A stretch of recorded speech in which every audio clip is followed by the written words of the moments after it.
नमस्कार, जय धन्वंतरी। आयुर्वेद ब्रह्मा जी को अंतःस्फुरण हुआ, उसके बाद उन्होंने दक्ष प्रजापति को बताया। दक्ष प्रजापति ने अश्विनी कुमार को आयुर्वेद का ज्ञान दिया, अश्विनी कुमारों ने इंद्र जी को बताया। ये आयुर्वेद का अवतरण है और ये सब हम जानते हैं, लेकिन ये सब तो स्वर्ग के देवता है, तो आयुर्वेद पृथ्वी पर मनुष्यों के लिए क्यों आया, कैसे आया, ये इसके पीछे एक बहुत ही इंटरेस्टिंग कहानी है। तो ये देखते हैं इस वीडियो में। सर्वे भवन्तु सुखिनः, सर्वे सन्तु निरामया, सर्वे भद्राणि पश्यन्तु, मा कश्चित् दुःखात्महे। हजारों साल पहले मनुष्य मोक्ष की प्राप्ति के लिए तप, उपवास, अध्ययन, ब्रह्मचर्य और व्रत आदि का पालन करते थे। लेकिन क्या हुआ, उसके बाद धीरे धीरे रोग आने लगे और रोगों से शरीर की और मानसिक कैपेबिलिटी मनुष्य की कम होती गई और वो मोक्ष की प्राप्ति के साधन यानी कि जो तप, ब्रह्मचर्य, उपवास आदि है उसे करने में कैपेबल नहीं रहे। तो इस सिचुएशन में क्या करें, ये एक बड़ी समस्या हो गई।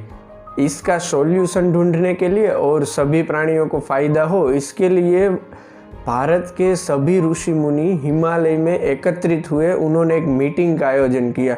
जैसे इमरजेंसी में हमारे देश की गवर्नेंस बॉडी या फिर हमारे देश की पार्लियामेंट की मीटिंग होती है, उसी तरह उस टाइम की पार्लियामेंट की तरह जो भारत के महान ऋषि मुनियों थे, उन्होंने एक हिमालय में मीटिंग बुलवाई और इसका सॉल्यूशन कैसे करें उसके बारे में सोचा। इस मीटिंग में ऋषि मुनि चर्चा करने लगे कि मनुष्य के जीवन के 4 अहम चीज़ धर्म, अर्थ, काम और मोक्ष, अगर मनुष्य को ये चारों चीज़ अच्छी तरह से करनी है तो उसके लिए बेसिक नीड क्या है। उसका जवाब था कि बेसिक नीड आरोग्य है। आरोग्य धर्म, अर्थ, काम और मोक्ष का मूल है। अगर मनुष्य की हेल्थ अच्छी है तो धर्म, अर्थ, काम और मोक्ष की साधना करने में उसे इजी रहेगा। तो जीवन के बेसिक नीड का मूल आरोग्य है, तो इस आरोग्य की नाश करने वाला, आरोग्य को कम करने वाले रोगों की शांति के लिए क्या किया जाए, उसके बारे में सोचकर सभी ऋषि मुनि एक साथ ध्यान करने लगे। ध्यान अवस्था में दिव्य दृष्टि से सभी ऋषि मुनियों को भगवान इंद्र के दर्शन हुए।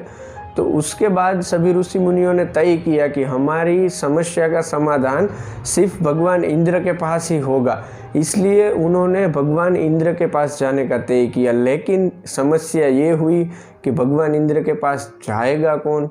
इस मीटिंग में आए हुए भरद्वाज नाम के एक ऋषि मुनि ने अपना हाथ खड़ा किया कि अहम अर्थे नियुज्यते। उन्होंने कहा कि मुझे इस काम के लिए नियुक्त किया जाए। उसके बाद भरद्वाज जी का इंद्र जी के पास जाना तय हुआ। भरद्वाज ऋषि इंद्र जी के सहस्त्राक्ष भवन यानी कि भगवान इंद्र के दरबार में पहुँचे।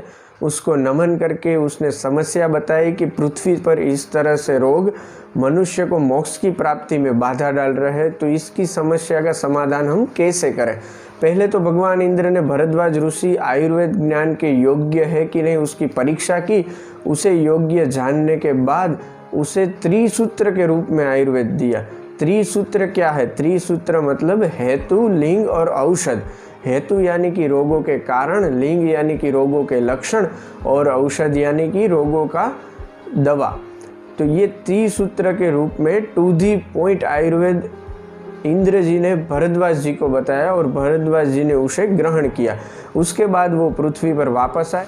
पृथ्वी पर वापस आने के बाद भरद्वाज जी ने बाकी सभी ऋषि मुनियों को आयुर्वेद का ये त्रिसूत्र रूपी ज्ञान यथावत दिया। बाद में धीरे धीरे सभी ऋषि मुनियों अपनी बुद्धि के हिसाब से इसमें पेशेंट देखते गए, प्रैक्टिकल करते गए और अलग अलग कंसेप्ट उसमें जोड़ते गए। उसके बाद आयुर्वेद की 8 ब्रांच बन गई, आयुर्वेद का व्याप्त हो गया।